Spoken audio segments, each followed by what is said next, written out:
이 시간에는 우리가 본문 말씀을 가지고 복음 전하는 일을 위해서 또 그 복음을 전할 사명을 가지고 최일선에 나가 있는 선교사들이나 전도자들을 위해서 우리가 합심해서 기도하는 것이 얼마나 절박한 일인가를 배우려고 합니다.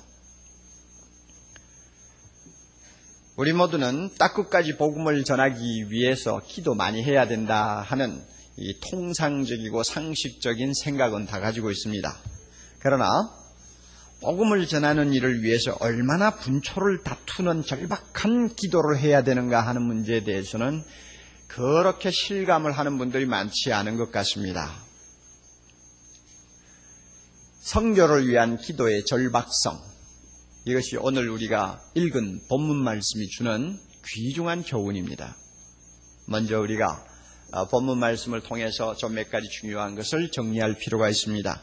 사도 바울은 한 번도 대면한 일이 없는 생면부지에 로마 교인들에게 기도해달라고 SOS를 치고 있는 것을 우리는 봅니다. 급전을 보내는 것입니다. 그가 얼마나 다급하고 간절한 심정으로 기도를 부탁하고 있는지 본문을 우리가 조금만 유익 있게 살피면서 읽으면 금방 그저 마음에 와서 전달이 됩니다. 한번 볼까요? 우선 30절 좀 봅니다. 형제들아, 내가 우리 주 예수 그리스도로 말미암고 성령의 사랑으로 말미암아 너희를 권하노니 너희 기도에 나와 힘을 같이하여 나를 위하여 하나님께 빌어달라. 그렇게 말씀하죠. 여기에서 바울이 지금 예수님 이름도 들먹이고 성령의 이름도 또 들고 나오면서 기도해달라고 합니다. 왜 예수 그리스도 이름, 성령의 이름을 다 들고 나오면서 기도해달라고 할까요? 예수 그리스도는 어떤 분입니까? 예수님은 무엇이나 내 이름으로 구하면 다 들어주시겠다고 약속하신 분이니까 예수님의 이름을 가지고 기도해다오 하는 말입니다. 왜 성령의 사랑으로 말미암아 기도해달라고 합니까? 성령은 기도하는 우리들의 연약함을 말할 수 없는 탄식으로 도와주시는 분입니다. 그러므로 이 성령을 힘입고 기도해달라고 부탁하는 것입니다. 다급한 기도니까 예수님도 성령도 전부 이야기를 하면서 요청하는 것입니다. 이것만 보아도 바울이 얼마나 기도를 간절하게 기다리고 있는가를 우리는 읽어볼 수가 있습니다. 뿐만 아니라 너희를 권하노니 하느니 권한다는 말씀이 있지 않습니까? 우리나라 번역은 불행하기도 단어 선택이 좀 잘못되지 않았나 저는 생각을 합니다. 잘못되었다기보다는 의미를 전달하는데 매우 힘이 없는 단어를 선택한 것 같습니다. 권한다 하면 우리가 긴장감이 없는 단어입니다. 그렇죠? 그런데 이 본문의 원 뜻은 이렇게 맥 빠진 단어가 아닙니다. 제발 좀 해주십시오. 꾸물거리고 있을 시간이 없습니다. 제발 기도 좀 해주십시오 하는 단은 간청이 들어있는 말입니다. 그러므로 이 본문을 읽으면서 여러분에게 부탁합니다. 제발 시간이 급합니다. 기도 좀 해주십시오 하는 말로 여러분이 권한다는 단어를 이해하셔야 됩니다. 그러면 정말 급한 기도는 급한 기도구나 하는 것을 우리는 금방 이해할 수가 있습니다. 그리고 또 하나 보면은 너희 기도에 중요한 말이 나옵니다. 다 같이 나와 힘을 같이하여 나를 위해서 하나님께 기도해달라고 합니다. 나와 힘을 같이하여. 이 무슨 말인가 하면은 이것을 쉽게 풀면 이런 뜻입니다. 로마 교회 성도들이여, 나는 지금 내 앞에 있는 문제를 놓고 하나님께 기도할 때마다 전력을 다해서 생명을 걸고 실험하듯이 지금 기도하고 있습니다. 내가 이렇게 힘을 다해서 정력을 바쳐 기도하는데 당신들도 나를 위해 기도할 때 나처럼 기도해 주십시오 하는 말입니다. 나처럼 기도해 주십시오. 전력을 쏟고 그야말로 죽고 사는 문제를 앞에 놓고 실험하는 사람처럼 기도해달라는 말입니다. 왜 그런가 하면 힘을 같이하여 하는 말은 전투용어입니다. 싸우는 군인들에게 사용되는 말이라는 뜻입니다. 사생결단을 하려고 하는 태도를 가리키는 것입니다. 그리고 이것은 하나님의 뜻을 내 힘으로 돌이켜가지고 내가 원하는 것을 얻어내겠다는 그런 고집을 이야기하는 것이 아니고 내가 하나님께 기도를 하되 그 기도에 나의 힘을 전부 다 싣고 나의 정성을 다 싣고 내 마음을 다 실어서 기도한다는 말입니다. 바울이 이와 같은 기도를 지금 하고 있으니까 로마에 있는 성도 여러분, 당신들도 나를 위해 기도할 때는 그런 식으로 기도해달라는 말입니다. 얼마나 다급한 기도면 그가 이렇게 요청을 하겠습니까? 바울이 이렇게 다급하게 기도를 요청하는 데는 충분한 이유가 있었습니다. 우리는 성경 본문을 보면 금방 그 사실을 찾아낼 수 있습니다. 31절, 32절이 바로 그 내용입니다. 좀 볼까요? 우선 31절에 나오는 첫 번째 내용을 봅니다.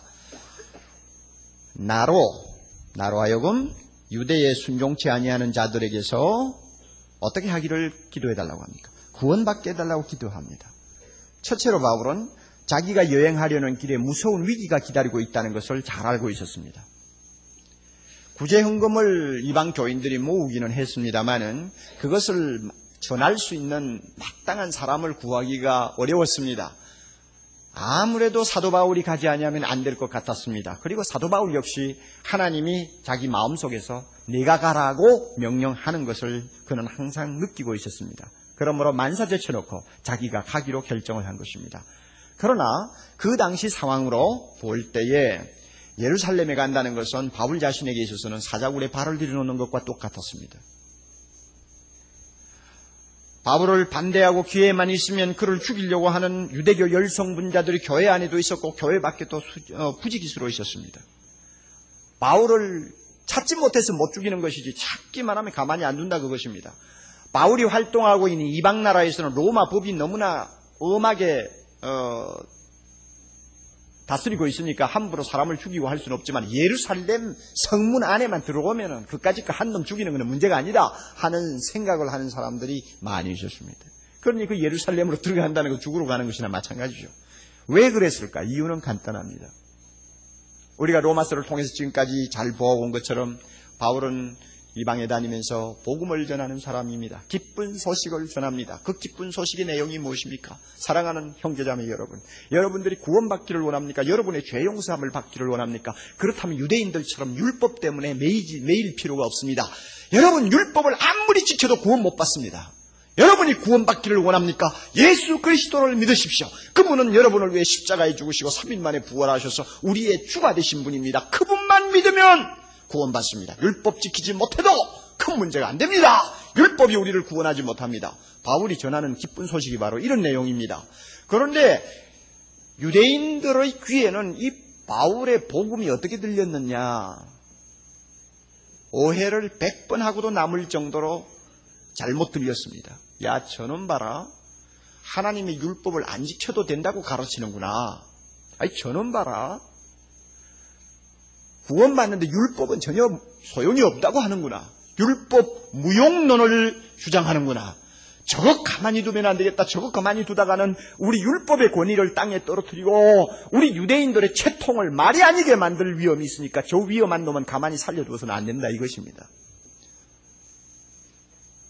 상황이 얼마나 심각했는가는 우리가 사도행전을 읽으면 여러 군데에서 그 사실을 발견할 수 있습니다.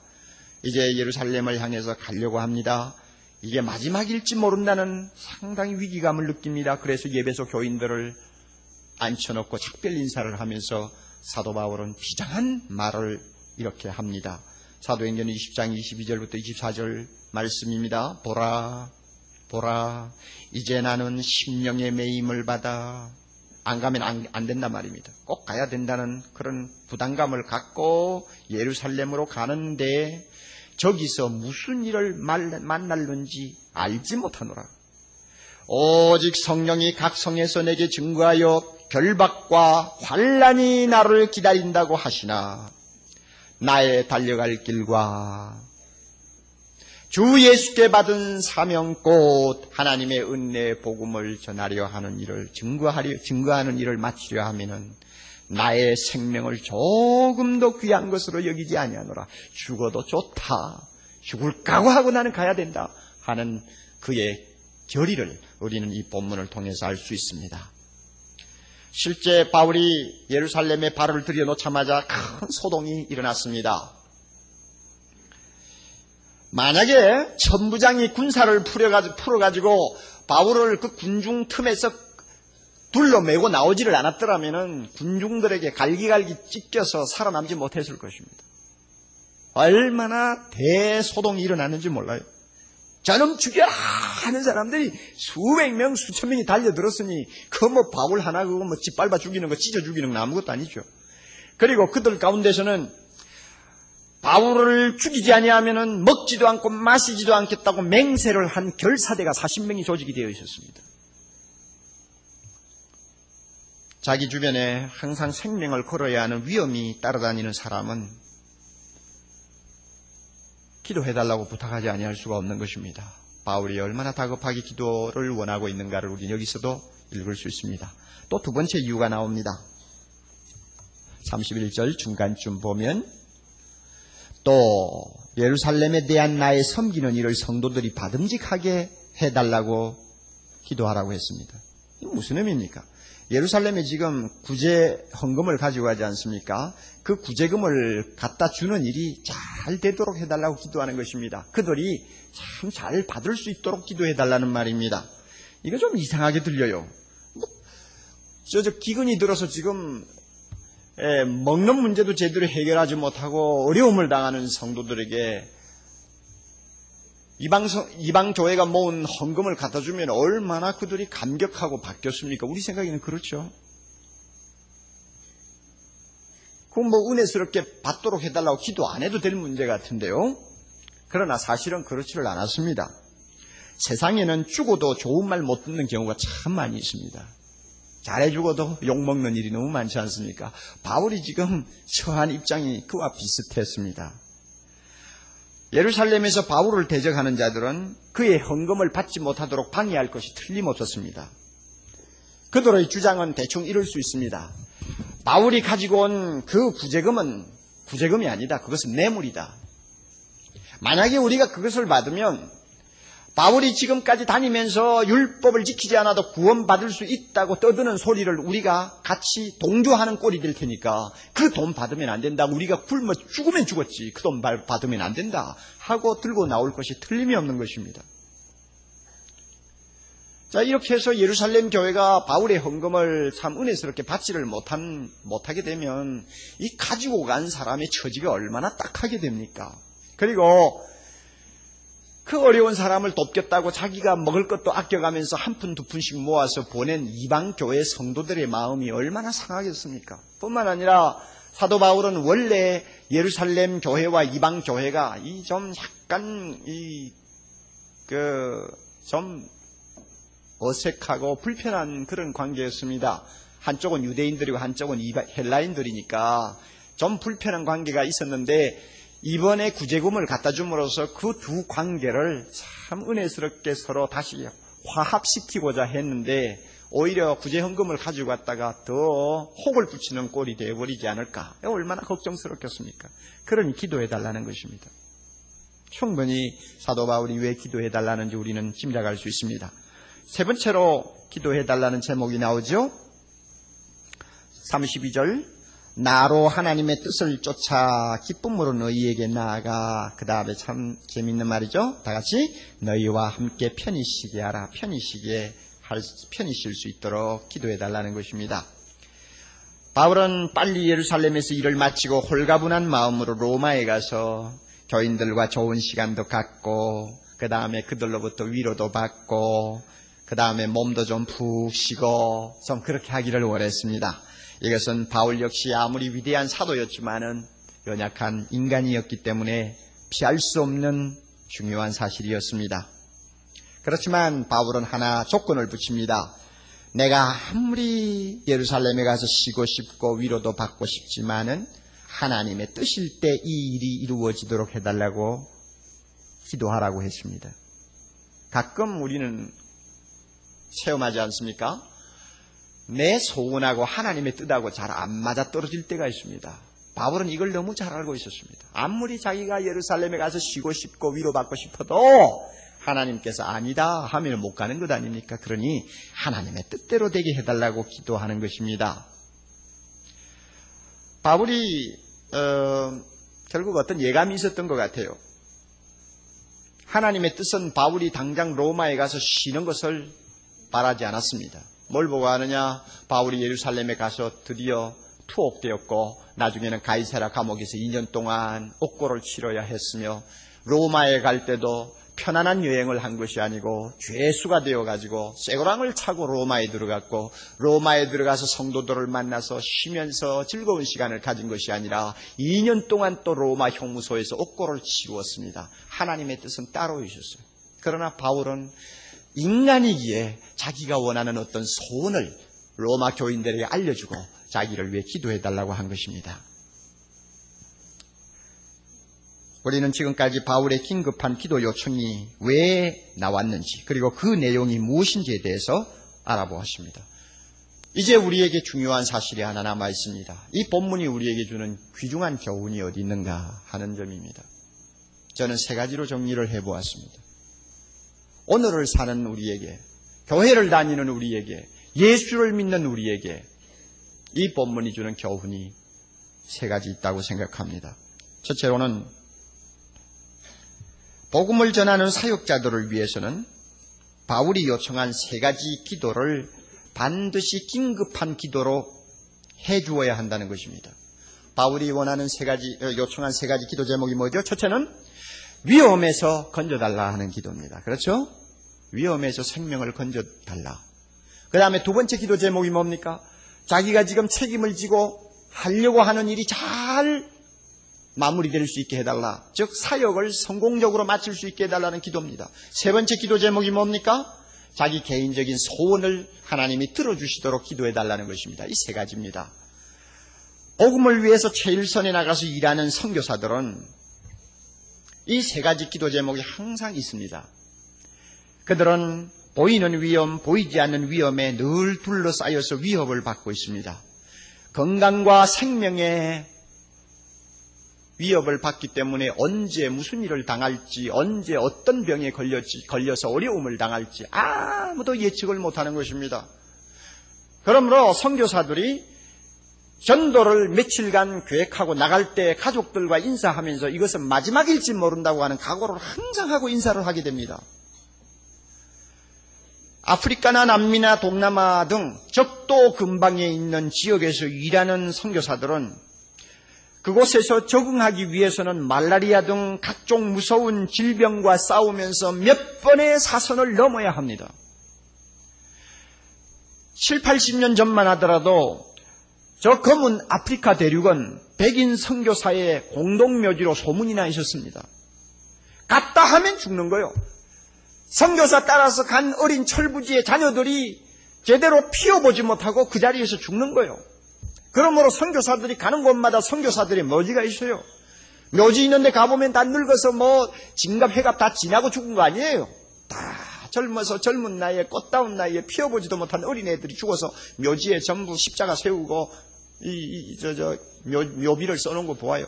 우리나라에도 선교사들의 무덤을 한번 가보십시오. 어린 사람 많고 젊은 사람 많습니다. 그러므로 선교사로 간다 하는 것은 어떤 면에서는 생명 내놓고 죽으러 가는 것입니다. 회교나 불교가 또 힌두교가 주종을 이루는 소위 10, 40 창문 안에 들어있는 지역을 가면요, 선교사들이나 그의 가족들은 항상 공포 분위기에서 긴장을 하고 살아야 합니다. 언제 무슨 일을 당할지 모르기 때문입니다. 몇 년 전 공산 정권이 아직도 다스리고 있는 나라에 들어가서 복음을 전하고 세례를 주던 어떤 선교사가 알지도 못하게 끌려가서 처형되었다는 소문을 저는 얼마 전에 들었습니다. 그들을 위한 기도가 얼마나 절박한지 모릅니다. 선교사를 위한 기도는 항상 긴급한 기도입니다. 고로 바울이 원하는 것처럼 있는 힘을 다하여 사생결단하듯이 최우선의 그 기도를 두고 기도해 주어야 된다는 말입니다. 선교사들은 각자 자기가 하려고 하는 사역이 있습니다. 바울은 예루살렘에 가서 복음을 전하고 예루살렘에서 구제헌금을 전하고 그 다음에 로마로 가겠다는 자기 나름대로 계획이 있었던 것처럼 오늘날 선교사들도 다 각자 가지고 있는 계획이 있어요. 우리 교회 입장을 이야기한다면 정재순 선교사는 파푸아뉴기니에서 막대오 부족이라고 하는 조그마한 부족들을 위해서 일생 동안 고생해서 신구약 성경 번역해 주겠다 하는 꿈이요. 그러므로 그 꿈을 위해서 기도해달라고 항상 긴급하게 요청하는 것입니다. 이수님 선교사는 가냘픈 여자지만은 사하라 사막 남반부에 있는 가장 덥고 지긋지긋한 소위 말리라고 하는 나라에 들어가서 그 회교가 판을 치는 나라에 들어가서 복음을 전하려고 지금 들어갔어요. 그 여성의 꿈이 뭡니까? 회교로 채색되어 있는 그 나라를 복음으로 구원하겠다는 것 아닙니까? 그러므로 그걸 위해서 긴급하게 최선을 다해서 기도해달라고 요청합니다. 변재창 선교사 같은 사람은 세계에서 가장 선교하기 어렵다고 소문난 일본에 들어가서 일본 교회 제자 훈련을 시키고 일본 교회가 부흥하는 것이 그의 꿈이요, 목표입니다. 그걸 위해 기도해달라고 합니다. 우리가 그들의 사역을 위해서 기도하는 것은 제일 최우선에 속한 기도요, 시급한 기도임을 알아야 합니다. 선교사들은 인간적인 바램을 다 가지고 있습니다. 다양합니다. 인간이니까 다 다양해요.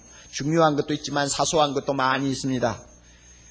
어떤 경우는 저 더운 지역에 가서 몇 년 고생하다가 보면 가끔 시원한 동김치를 한 바구니 떠가지고 시큼 마셔봤으면 좋겠다 하는 생각도 날 수 있는 것입니다. 인간적인 바람이죠.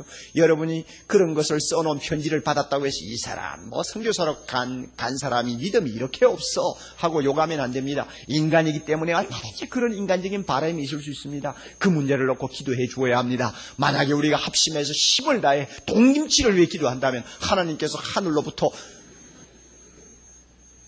동김치가 든 이 항아리를 내려서 실컷 먹게 하실지, 아니면은 동김치 생각만 해도 그냥 도무지 돌아보기 싫을 정도로 안 먹게 하시든지 하나님께서 해결해 주신단 말입니다.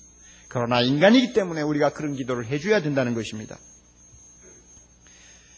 우리가 긴급하게 기도할 대상은 외국에 나가 있는 선교사만이 아닙니다. 복음을 들고 일하는 국내의 모든 사역자들을 위해서도 기도해 줘야 합니다. 여러분 교회의 사역자들을 위해 기도해야 합니다. 여러분 우물가 선교에서 일하는 목사 전도사들을 위해서 얼마나 기도합니까? 유흥가에 빠져서 도무지 구제할 가능성이 없는 젊은이들,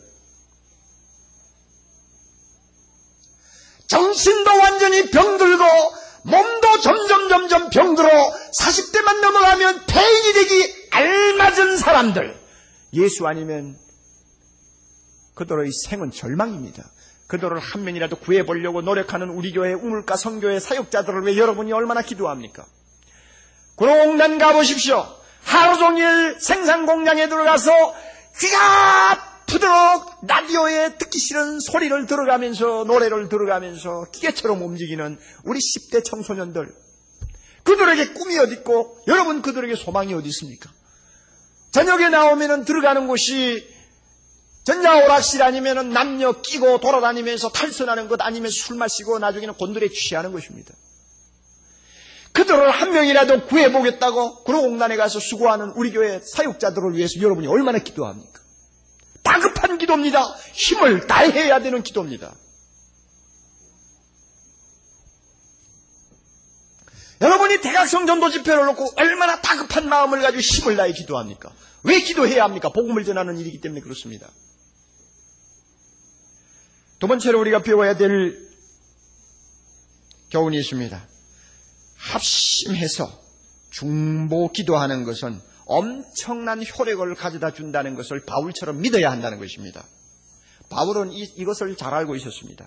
자기 혼자 하는 기도도 굉장히 중요한 기도지만, 중요한 사안을 앞에 놓고는 혼자 기도하는 것보다는 여러 명이 합심해서 힘을 모아 기도하는 것이 훨씬 더 효과적이라는 것을 사도 바울은 너무너무 많이 체험한 것입니다.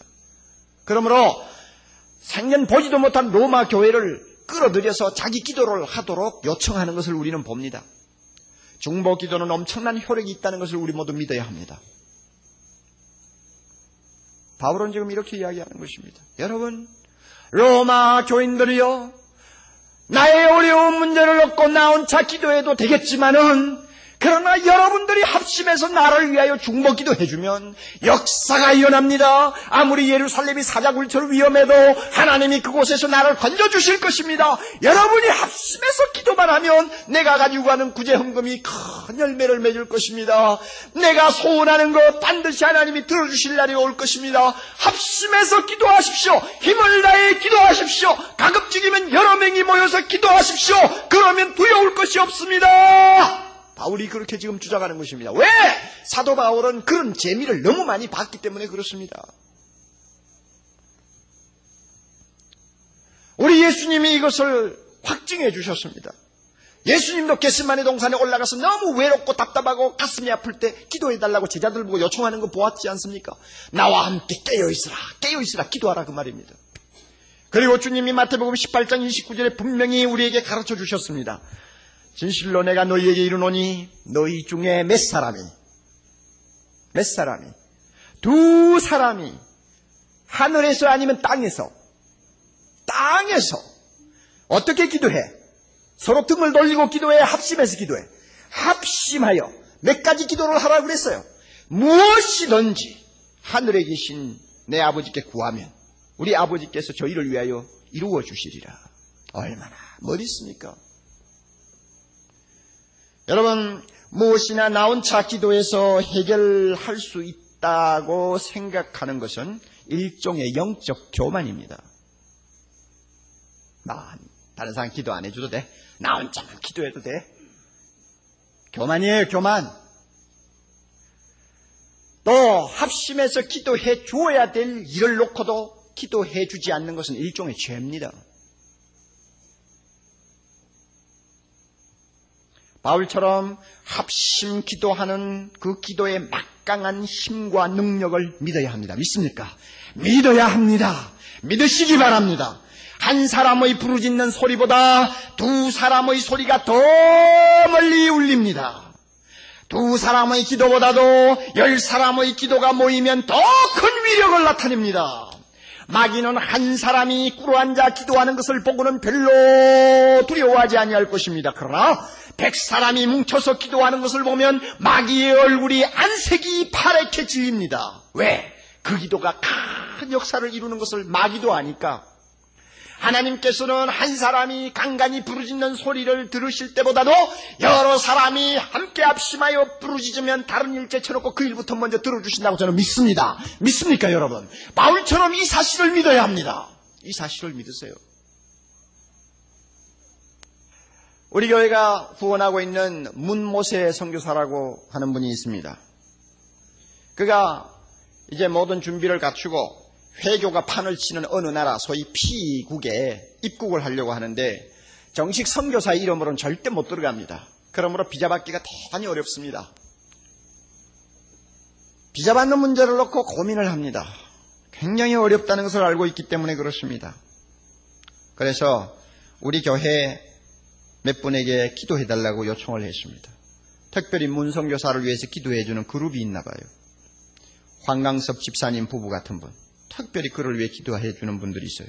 그분들에게 기도해달라고 요청을 했습니다.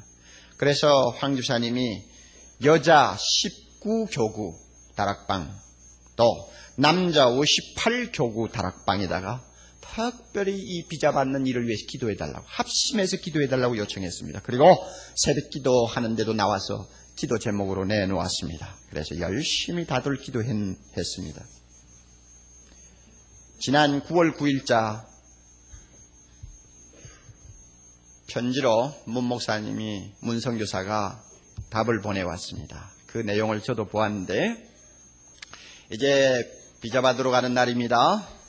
문선교사는 대사관으로 가가지고는 바로 들어가지 않고 대사관 주변을 여리고성을 돌던 이스라엘 백성들처럼 몇 바퀴를 빙빙 돌면서 기도했다고 합니다. 하나님 꼭 비자 좀 내주십시오.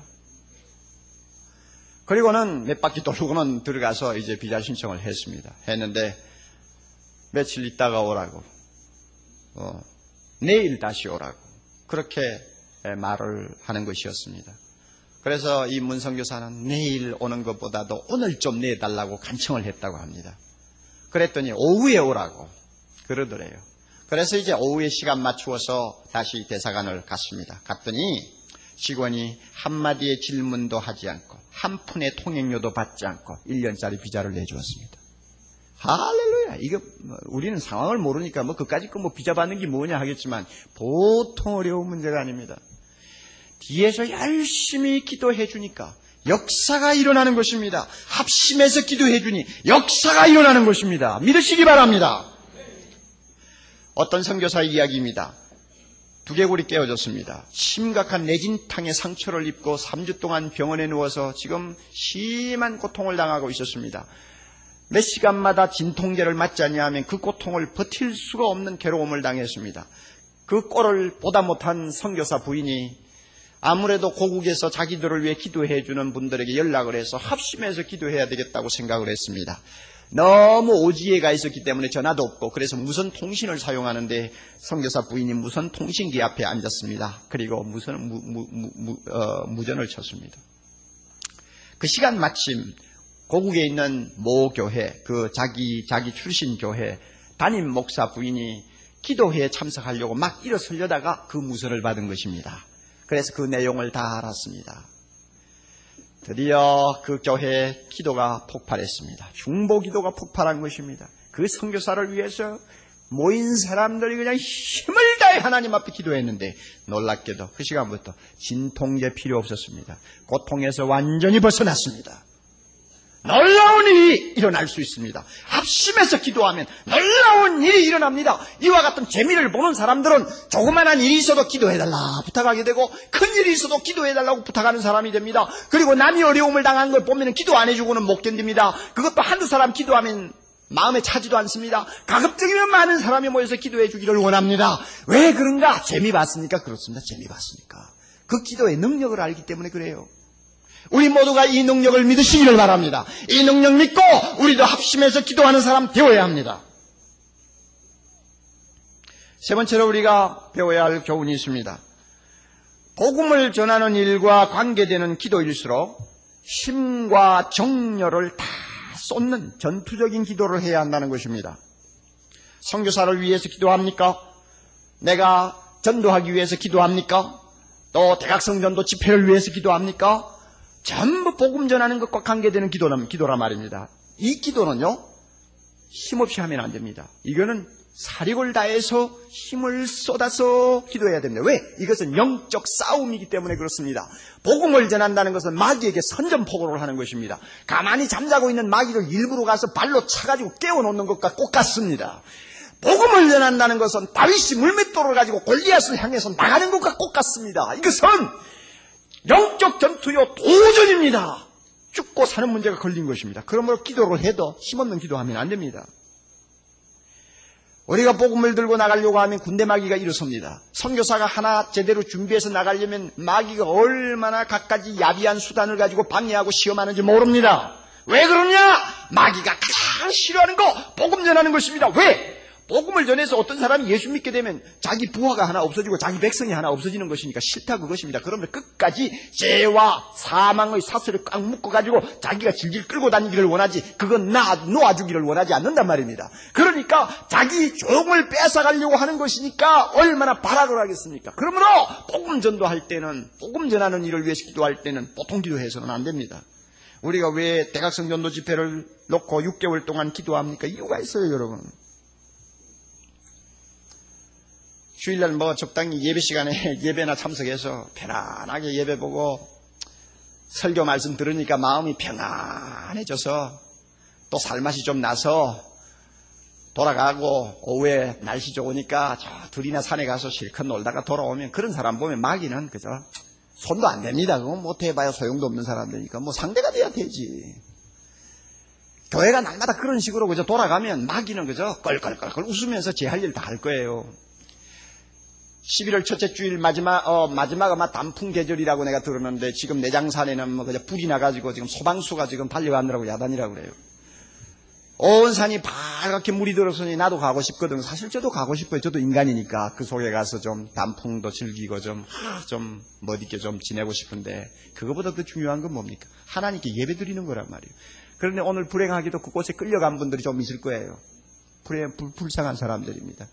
그런 식으로 신앙생활을 하면 마귀하고 부딪힐 일이 전혀 없습니다. 그러나 안 믿는 내 남편 구원하려고 바락 악을 쓰면서 기도한다. 내 이웃에 있는 사람 꼭 예수 믿게 하려고 그저 체면 불구하고 자존심 꺾어가면서 가서 복음을 전하려고 한다. 여러분, 그럴 때 마귀가 가만히 두겠습니까? 가만히 두겠어요? 어떻게 가만히 둡니까? 그러므로 우리가 이기는 길은 이 싸움에서 이기는 길은 힘을 다해 마음을 먹고 기도하는 것입니다. 여러분, 주보 6면을 여러분이 보시면 선교사들 이름이 쫙 나옵니다. 그리고 우리가 구원하는 선교단체들 이름이 다 나옵니다. 저 시골에 있는 조그마한 교회 이름이 다 나옵니다. 여러분, 그 기도를 놓고 그분들을 놓고 얼마나 여러분 기도하고 있는지 한번 자신들을 살펴보시기 바랍니다. 어떤 교회에서는 선교사 하나를 위해서 기도하기 위해서 그 교회 시계, 자기 집에 있는 시계를 전부 2개씩 갖고 있다고 합니다. 왜? 하나는 선교사가 일하는 지역의 시간으로 맞춰놓은 시계, 하나는 자기 집의 시계. 그래서 항상 선교사가 일하는 곳에 시계가 몇 시겠다 하는 것을 보면서 기도해 준다고 합니다. 여러분, 복음을 전하는 일을 위해서는 기도해야 합니다. 기도하되 다 죽어가는 소리로 기도하면 안 됩니다. 우리 교회 10,000명의 성도들이 하나같이 뭉쳐서 대각성전 노집회를 위하여 기도하면 마귀는 물러갈 것입니다. 할렐루야. 아무리 마귀가 두 손으로 움켜쥐고 놓지 않으려고 바락을 할지라도 내 남편을 거기서 구원할 수 있습니다. 내 자녀를 구원할 수 있습니다. 내 이웃을 구원할 수 있습니다. 윤간에 있는 사람을 구원할 수 있습니다. 우리 10,000명이 합심해서 기도만 한다면 그 기도는 놀라운 역사를 일으키므로 마귀가 우리를 이길 수가 없습니다. 할렐루야. 우리가 선교사를 위하여 기도하면 아프리카에서 놀라운 기적이 일어날 것입니다. 동남아에서 하나님의 역사가 일어날 것입니다. 아무리 불교권이고 아무리 회교권이라 할지라도 우리 모두가 합심하여 바울처럼 힘을 다해 기도한다면 선교사들을 통하여 큰 기적이 일어납니다. 그러면 왜 기도 안 하겠습니까? 긴급한 기도입니다. 분초를 다투는 기도입니다. 죽고 사는 문제입니다. 한 사람을 영원히 지옥에 던져놓느냐 아니면 영원한 하나님 나라로 들여보내느냐 하는 문제를 다루는 문제입니다. 그러므로 우리 기도가 더 힘을 합하는 기도, 열정을 쏟는 기도여야 합니다. 여러분, 우리 모두가 이와 같은 기도에 이번에 함께 동참하기를 바랍니다. 이번 수요일날 여러분 다 나오셔서 대각성전도 집회를 위해서 하려고 하는 기도에 동참하시기를 바랍니다. 여러분 기도하지 않고 여러분 마음대로 하시면 하나님 결코 여러분 기도 안 들어주십니다. 이제 그거 각오하셔야 돼요. 오늘 우리는 이 시간 대각성 전도 집회를 앞에 놓고 한번 이 전도 행진곡, 이 복음을 들고 나가는 복음의 용사들의 행진곡을 한번 불러보고 싶어요. 지난 수요일 날 우리가 멋있게 부르면서 참 은혜를 받았는데 너무 은혜스러워서 오늘 제가 수요 찬양팀을 좀 초청을 했습니다. 그래서 우리 함께 이 찬송을 부르면서 은혜를 받으려고 합니다. 여러분이 받아 들어온 그 찬양 시트도 내놓으시고 함께 온 마음을 다해서 찬양하면 마귀가 물러갈 것입니다.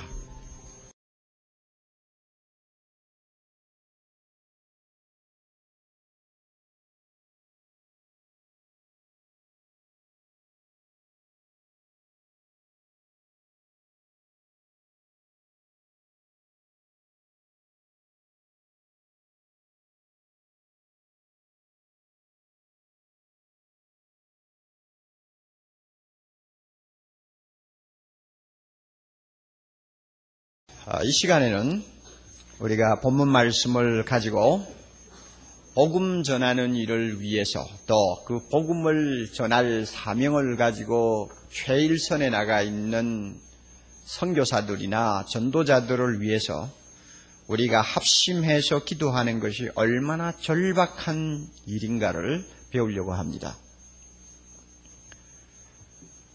우리 모두는 딱 끝까지 복음을 전하기 위해서 기도 많이 해야 된다 하는 이 통상적이고 상식적인 생각은 다 가지고 있습니다.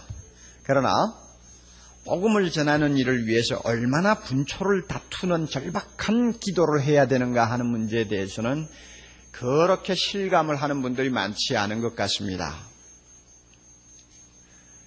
선교를 위한 기도의 절박성, 이것이 오늘 우리가 읽은 본문 말씀이 주는 귀중한 교훈입니다. 먼저 우리가 본문 말씀을 통해서 좀 몇 가지 중요한 것을 정리할 필요가 있습니다. 사도 바울은 한 번도 대면한 일이 없는 생면부지에 로마 교인들에게 기도해달라고 SOS를 치고 있는 것을 우리는 봅니다. 급전을 보내는 것입니다. 그가 얼마나 다급하고 간절한 심정으로 기도를 부탁하고 있는지 본문을 우리가 조금만 유익 있게 살피면서 읽으면 금방 그저 마음에 와서 전달이 됩니다. 한번 볼까요? 우선 30절 좀 봅니다. 형제들아, 내가 우리 주 예수 그리스도로 말미암고 성령의 사랑으로 말미암아 너희를 권하노니 너희 기도에 나와 힘을 같이하여 나를 위하여 하나님께 빌어달라. 그렇게 말씀하죠. 여기에서 바울이 지금 예수님 이름도 들먹이고 성령의 이름도 또 들고 나오면서 기도해달라고 합니다. 왜 예수 그리스도 이름, 성령의 이름을 다 들고 나오면서 기도해달라고 할까요? 예수 그리스도는 어떤 분입니까? 예수님은 무엇이나 내 이름으로 구하면 다 들어주시겠다고 약속하신 분이니까 예수님의 이름을 가지고 기도해다오 하는 말입니다. 왜 성령의 사랑으로 말미암아 기도해달라고 합니까? 성령은 기도하는 우리들의 연약함을 말할 수 없는 탄식으로 도와주시는 분입니다. 그러므로 이 성령을 힘입고 기도해달라고 부탁하는 것입니다. 다급한 기도니까 예수님도 성령도 전부 이야기를 하면서 요청하는 것입니다. 이것만 보아도 바울이 얼마나 기도를 간절하게 기다리고 있는가를 우리는 읽어볼 수가 있습니다. 뿐만 아니라 너희를 권하노니 하나니 권한다는 말씀이 있지 않습니까? 우리나라 번역은 불행하기도 단어 선택이 좀 잘못되지 않았나 저는 생각을 합니다. 잘못되었다기보다는 의미를 전달하는데 매우 힘이 없는 단어를 선택한 것 같습니다. 권한다 하면 우리가 긴장감이 없는 단어입니다. 그렇죠? 그런데 이 본문의 원 뜻은 이렇게 맥 빠진 단어가 아닙니다. 제발 좀 해주십시오. 꾸물거리고 있을 시간이 없습니다. 제발 기도 좀 해주십시오 하는 단은 간청이 들어있는 말입니다. 그러므로 이 본문을 읽으면서 여러분에게 부탁합니다. 제발 시간이 급합니다. 기도 좀 해주십시오 하는 말로 여러분이 권한다는 단어를 이해하셔야 됩니다. 그러면 정말 급한 기도는 급한 기도구나 하는 것을 우리는 금방 이해할 수가 있습니다. 그리고 또 하나 보면은 너희 기도에 중요한 말이 나옵니다. 다 같이 나와 힘을 같이하여 나를 위해서 하나님께 기도해달라고 합니다. 나와 힘을 같이하여. 이 무슨 말인가 하면은 이것을 쉽게 풀면 이런 뜻입니다. 로마 교회 성도들이요, 나는 지금 내 앞에 있는 문제를 놓고 하나님께 기도할 때마다 전력을 다해서 생명을 걸고 실험하듯이 지금 기도하고 있습니다. 내가 이렇게 힘을 다해서 정력을 바쳐 기도하는데 당신들도 나를 위해 기도할 때 나처럼 기도해 주십시오 하는 말입니다. 나처럼 기도해 주십시오. 전력을 쏟고 그야말로 죽고 사는 문제를 앞에 놓고 실험하는 사람처럼 기도해달라는 말입니다. 왜 그런가 하면 힘을 같이하여 하는 말은 전투 용어입니다. 싸우는 군인들에게 사용되는 말이라는 뜻입니다. 사생결단을 하려고 하는 태도를 가리키는 것입니다. 그리고 이것은 하나님의 뜻을 내 힘으로 돌이켜가지고 내가 원하는 것을 얻어내겠다는 그런 고집을 이야기하는 것이 아니고 내가 하나님께 기도를 하되 그 기도에 나의 힘을 전부 다 싣고 나의 정성을 다 싣고 내 마음을 다 실어서 기도한다는 말입니다. 바울이 이와 같은 기도를 지금 하고 있으니까 로마에 있는 성도 여러분, 당신들도 나를 위해 기도할 때는 그런 식으로 기도해달라는 말입니다. 얼마나 다급한 기도면 그가 이렇게 요청을 하겠습니까? 바울이 이렇게 다급하게 기도를 요청하는 데는 충분한 이유가 있었습니다. 우리는 성경 본문을 보면 금방 그 사실을 찾아낼 수 있습니다. 31절, 32절이 바로 그 내용입니다. 좀 볼까요? 우선 31절에 나오는 첫 번째 내용을 봅니다. 나로 하여금 유대에 순종치 아니하는 자들에게서 어떻게 하기를 기도해달라고 합니까? 구원받게 해달라고 기도합니다. 첫째로 바울은 자기가 여행하려는 길에 무서운 위기가 기다리고 있다는 것을 잘 알고 있었습니다. 구제헌금을 이방 교인들이 모으기는 했습니다마는 그것을 전할 수 있는 마땅한 사람을 구하기가 어려웠습니다. 아무래도 사도 바울이 가지 아니하면 안 될 것 같았습니다. 그리고 사도 바울 역시 하나님이 자기 마음속에서 네가 가라고 명령하는 것을 그는 항상 느끼고 있었습니다. 그러므로 만사 제쳐놓고 자기가 가기로 결정을 한 것입니다. 그러나 그 당시 상황으로 볼 때에 예루살렘에 간다는 것은 바울 자신에게 있어서는 사자굴에 발을 들여놓는 것과 똑같았습니다. 바울을 반대하고 기회만 있으면 그를 죽이려고 하는 유대교 열성분자들이 교회 안에도 있었고 교회 밖에도 부지기수로 있었습니다. 바울을 찾지 못해서 못 죽이는 것이지 찾기만 하면 가만히 안 둔다 그것입니다. 바울이 활동하고 있는 이방 나라에서는 로마 법이 너무나 엄하게 다스리고 있으니까 함부로 사람을 죽이고 할 수는 없지만 예루살렘 성문 안에만 들어오면은 그까짓 거 한 놈 죽이는 건 문제가 아니다 하는 생각을 하는 사람들이 많이 있었습니다. 그러니 그 예루살렘으로 들어간다는 거 죽으러 가는 것이나 마찬가지죠. 왜 그랬을까? 이유는 간단합니다. 우리가 로마서를 통해서 지금까지 잘 보아온 것처럼 바울은 이방에 다니면서 복음을 전하는 사람입니다. 기쁜 소식을 전합니다. 그 기쁜 소식의 내용이 무엇입니까? 사랑하는 형제자매 여러분, 여러분들이 구원받기를 원합니까? 여러분의 죄 용서함을 받기를 원합니까? 그렇다면 유대인들처럼 율법 때문에 매일 필요가 없습니다. 여러분 율법을 아무리 지켜도 구원 못 받습니다. 여러분이 구원받기를 원합니까? 예수 그리스도를 믿으십시오. 그분은 여러분을 위해 십자가에 죽으시고 3일 만에 부활하셔서 우리의 주가 되신 분입니다. 그분만 믿으면 구원받습니다. 율법 지키지 못해도 큰 문제가 안 됩니다. 율법이 우리를 구원하지 못합니다. 바울이 전하는 기쁜 소식이 바로 이런 내용입니다. 그런데 유대인들의 귀에는 이 바울의 복음이 어떻게 들렸느냐? 오해를 100번 하고도 남을 정도로 잘못 들렸습니다. 야, 저놈 봐라. 하나님의 율법을 안 지켜도 된다고 가르치는구나. 아니, 저놈 봐라. 구원받는데 율법은 전혀 소용이 없다고 하는구나. 율법 무용론을 주장하는구나.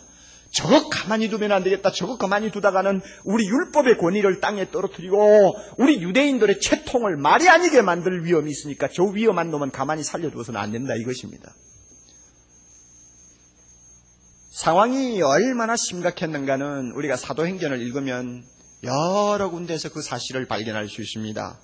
이제 예루살렘을 향해서 가려고 합니다. 이게 마지막일지 모른다는 상당히 위기감을 느낍니다. 그래서 예배소 교인들을 앉혀놓고 작별 인사를 하면서 사도 바울은 비장한 말을 이렇게 합니다. 사도행전 20장 22절부터 24절 말씀입니다. 보라, 이제 나는 심령의 매임을 받아 안 가면 안 된단 말입니다. 꼭 가야 된다는 그런 부담감을 갖고 예루살렘으로 가는데 저기서 무슨 일을 만날는지 알지 못하노라. 오직 성령이 각 성에서 내게 증거하여 결박과 환난이 나를 기다린다고 하시나 나의 달려갈 길과 주 예수께 받은 사명 곧 하나님의 은혜의 복음을 전하려 하는 일을 증거하는 일을 마치려 하면은 나의 생명을 조금 더 귀한 것으로 여기지 아니하노라. 죽어도 좋다.